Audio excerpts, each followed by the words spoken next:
go through a book real quick. I just got, I don't know, last week, but it's the Flash Run by Francis Montepoole, but it's unwrapped, so there'll be no color. And this book is of importance to me on multiple levels. Number one, it's just a great book. It's a great look at process. Francis is a master. He's also a master at reinventing himself. You know, he really changes things up from time to time just to keep things interesting and explore new styles. But this book in particular, I started professionally in 2008, I believe it was 2008, 2009, somewhere in there. This book, well, the Flash Run began in 2011. I think the zero issue for Francis's run, where he was writing and penciling and inking. No, Kiki, you can't be on the video. Um, my partner in crime's under my desk screaming, so forgive it. um, this run, Francis would have been working on this, I think in 2010 he would have started working on it. Somewhere in there, 2010, 2011. I digress. At the time I started, famed comic book inker Jonathan Glopian, um, who I started with and met through, he would do these like live inking demos at night. You know, he would have a lot of deadlines, so he would stay up late. And it was just getting into the era where you could stream stuff, but it wasn't called streaming yet. And you would have to basically set up like these chat rooms. And he would film, you know, as he was working on commissions or whatever.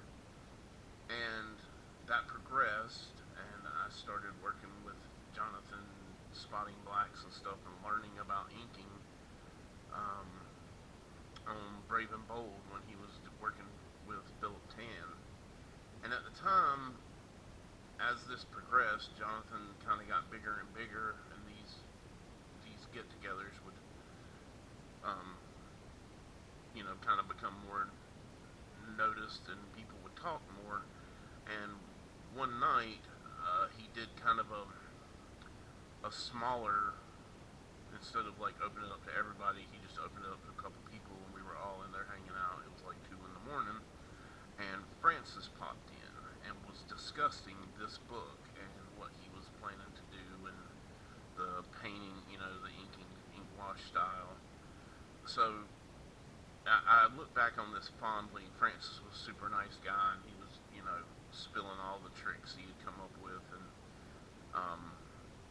yeah, it was just nice to hear a different perspective and to, you know, meet such a nice guy. And we hung out, I don't know, that night for hours, and then Francis popped in a couple more times that week, I believe. Um, so yeah, he talked about this before we ever got to see it, you know, and he would show little bits here and there of kind of what he was doing. But this is genius work, and we're not going to flip through, you know, the entire book. We'll go through some key areas and kind of hit some spots, but I encourage you to pick this up if you don't have it. Just masterful storytelling, establishes, you know, the location, establish the interior of the location, you know, where are we at. This is something Francis does very well, and for a book like The Flash, it's important because everybody needs to know where you're at when you're laying pages out, especially when the main character, when his entire superpower is he moves fast. Um, that's something that a lot of people can, you know, attribute to Steven Spielberg as being a great filmmaker. Is any action scene, you know where the characters are at all times. Everybody understands the location and the vicinity of where everything is. Francis did that masterfully here, and you can tell a good Flash book, no matter how good the art is, the storytelling side of it sometimes will fall apart if they're not keeping you in the loop as to understanding the environment that the Flash is in. because again, his entire power is he moves fast, and if he's moving, then he's got to move around the space. You need to understand as the reader what that space is. Francis does it masterfully. You know, skylight breaking open, and Francis is really good about putting detail where it needs to be and pulling back. Some guys will go nuts with the glass shards and just render the heck out of every little piece. It's not necessary. And when you're on a deadline, time is a factor, so you need to know when to pull back and where. I love this sequence. I think he does it so well. And Francis was just getting, like, he had just kind of perfected this ink wash technique. And I say perfected, I know that Francis, and I don't, I'm not trying to say I know Francis personally, but what I know of him and the conversations I have had with him in the past, I know he would say, like, you never perfect an art style, and I would agree with that. But he was really settled in here. Like, he knew exactly what he was going to do and could execute it. Because he had done, was it Adventure Comics? Or something? He had done a run before this, I believe, with, like, Superboy. Before this came, across his desk. And this was huge for him. And I'm glad it was a success, because he put the work in, and he did a fantastic job. Again, like, he is making sure to establish every time something moves. What are we looking at? Where are we? So important. So important. And this ink wash can be tricky, it's very unforgiving in a way. You can go back in and white out things and stuff, but for the most part, like, when you put it down, it's down. So you kind of have to know what you're doing, but if I remember correctly, his explanation to that was planning. Like, he was very meticulous about laying this book out. A masterful panel, moving through,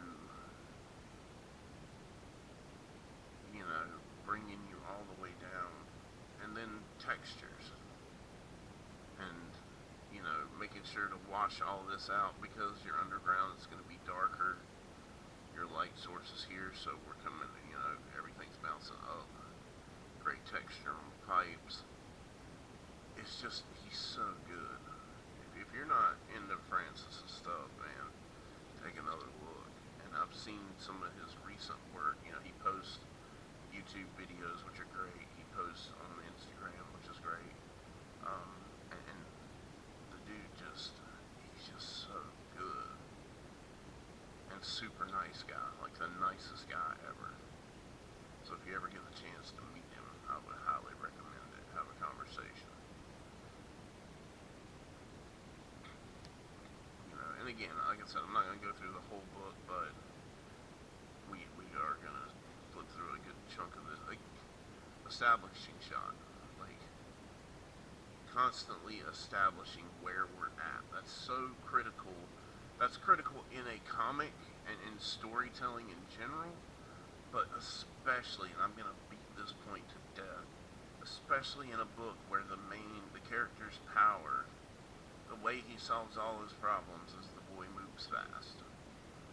And if movement is going to be the key to your powers, then we have to understand where we're at all times. This is a brilliant spread here. We'll get to this in a second, but just, the way that he uses the panels to be in thought. And then a person walks up, but from here up, this is a great way. We see these poses all the time of superheroes. This is a great way to add a story element in of, like, he's thinking. It's a great way to show that. And then the character walks up, and we're back to regular panels, but still using the Flash as a border here, as a break. And then we get to here. This was what made Francis's run so good, is he was constantly playing with the idea of motion, which again, it's the Flash, so he was constantly doing little tricks to show motion and movement, which is the hardest thing in comics. And I know as a comic artist myself, and I know a lot of comic artists who, that's a complaint usually, is, and especially for newer comic book writers, they forget that, like, you're capturing moments. Showing motion is very hard. You can't to show a guy chewing gum and walking at the same time and get it to come across that that's what's happening. You got to employ tricks, and this is a great, great, great way to kind of show those tricks. He's laid out the apartment, kitchen's down here, and he's showing the Flash move through things while still being very aware of this Z down the page. He's leading us, and he's using the text to do it as well, which is great. That's something that text can do, and a good letterer will know that, because you're always trying to lead the eye down to the next thing, and down to the next thing, and down to the next thing, and then out the page. This is a master class in that, because as American and English-speaking comic books, we read left to right, top to bottom. So you have to be aware of that, and then as an artist, you always want to be moving things down and moving the eye and directing the eye where to go. This is another great page for it, because you're into the page. He's got the main character here, Flash is right here, and then motion happens. So we've got a motion line bringing us to the foot, up to here, back down, which kind of grabs here, but there's a clear face right here. This is obstructed. More detail here. A lot of the same tone here. Kind of push this, but there's an eyeball, and our eyes will always be drawn to a face, which brings us to here, but the Flash's arm is bent, bringing us down to here, face, face, and then the hand, the arm would be extending to here, the table coming across, or the door coming across, out, and even here, he's got the character going back up to bring us back up to here. Again, this is a master class in motion in comics. This is as good as you can get. And I think that these Unwrapped series that DC does are awesome for that. You can really see the detail and see what the artist clearly was doing. Not to say that, like, color obstructs, but it can, and it can muddy things. Unless you have, like, an FCO, who's just the best colorer on the planet, and then, he can't, he only enhances. Another thing that a lot of artists don't pay attention to, Francis does a good job of it here, is, and you will hear, if you're a fan of Todd McFarlane, you will hear him say this, anytime he's reviewing artwork or giving a demo or anything, he's always talking about character size. Characters are small here, bigger. This, the foot here would be big compared to here, so even bigger. And you could say, well, we're zooming in, and that's what's happening with a camera, but drawing it on the page, we're varying size. This head and this head are very similar, but there's two panels between, and it's separated by a complete an effect, which these are always fun to do. Frank Whiteley does this too, and it's always a fun effect. Then to pull way back out. Same thing here. Smaller, bigger, medium, bigger. You should always be varying the character across the panels, for sure. Great splash page. These are always awesome. Tone paper. Love it.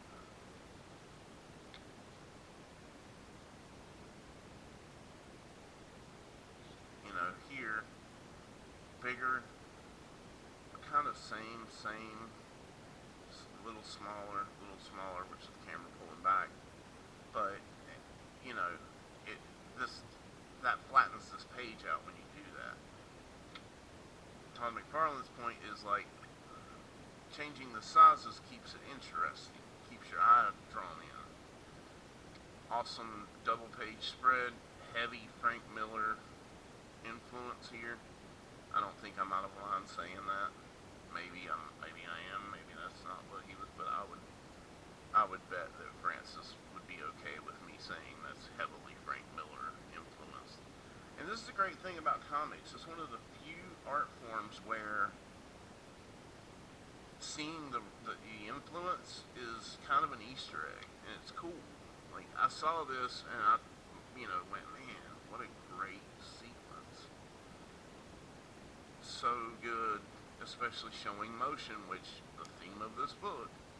But I instantly saw it and went, Frank Miller, Daredevil, like, that's a great influence there. And it doesn't lessen it. I don't go, oh man, you ripped him off. Like, paying homage to the people that built the way is always a good thing in this industry, I believe. And it's respectful, but it's cool to go like, oh, because I would do something similar to that because heavy Frank Miller influence. Yeah, zooming in, stick stop short, and we're changing sizes again. Notice. Love the way he lights this. He does it here, but then to call it back here. This is another nice little trick. If you do kind of a stylistic choice in one panel, and you've got the room, why not repeat it one more time just to kind of call back to it? So good. Again, showing us where we're at. This time, did it a little backward on this double page spread, but he gives us the action. Here we go. Here's our dialogue to, whatever's going on. But then, at the end of the page, we're getting out of this page by him giving us the lay of the land and showing us where everybody's at.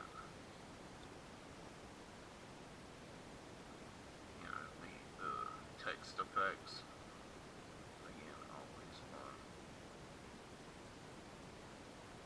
I don't know, maybe it's me, but I'm just now realizing as I'm flipping through this that there's a very,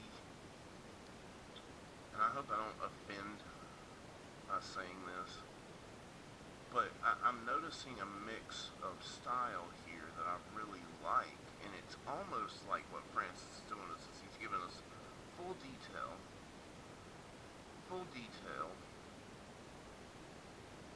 impressionism, because he's not hardlining, which hardlining is like this line and like laying down an actual line to delineate the edge of something. These are brush strokes, the tread, texture here. He's using the medium to kind of move around and tell the story with his brush strokes, but he's very impressionistic, and I like it. It's painterly, meaning you would see that in paintings, like that would be a full-on style, and it's less like drawing with a pencil and more like drawing, with a paintbrush, which is what painting is. But I really like the mix. I've always liked this effect where the background is kind of impressionistic. It's not hard drawn out and, super razor tight inked and all that. There's nothing wrong with that. I just like that effect. But I'm realizing as I'm flipping through this that he's really playing with that a lot. He's giving us a lot of detailed, look at the people in this panel. Like, the Flash is hard lined in. He's got holding lines here. and this is drawn in. But look at these people. Everything is so impressionistic, and when you put it against the panels that are detailed and hard lined in, it really pops. I've always loved that panel. I thought it was a beautiful panel the first time I saw it. Um, the design of the sweater, yeah, he really landed that. He nailed that.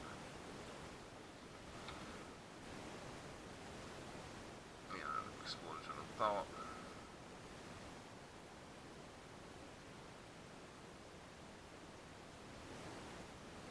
This is where the Flash starts realizing this was a cool technique too, writing wise, and Francis wrote this or co-wrote it. This was a cool idea. Like, he can move so fast, he can see every possibility before anything happens, and then weigh out what the right choice is. Genius. And then, of course, the action happens, and he's stepping. You've already seen what he's gonna do, so Francis doesn't need to show it to you here. This is a smart, super technique. He goes through the breakdown of like, well, do this, and then there's an apple, and I can get the apple, and I'll grab that, and da-da-da-da. But then as chaos breaks out, then it saves Francis from having to draw all the things, because he's already shown you in this breakdown what's going to happen and how it gets solved. Which, this sequence we see in the Flashpoint movie, which has been back in the news recently. We're not going to touch that one too much. So guys, I think I'm going to end on this, nice painterly page here. Nice shot of the Flash in motion. Thanks for hanging out. I'm going to try to do better about getting these up regularly. I've got a ton of books and a bunch of work, so there's plenty to do. But thanks for checking the panel out. We got an influx of subscribers here, so thank you so much again. This is just going to be something I'm doing for fun, just kick back and relax, and still get some work done, but try to take my time, and relax and enjoy, and fall back in love with comics. So thanks again for tuning in. I will see you guys next week. I'm David Van Dyke. Check me out on all the socials. See ya.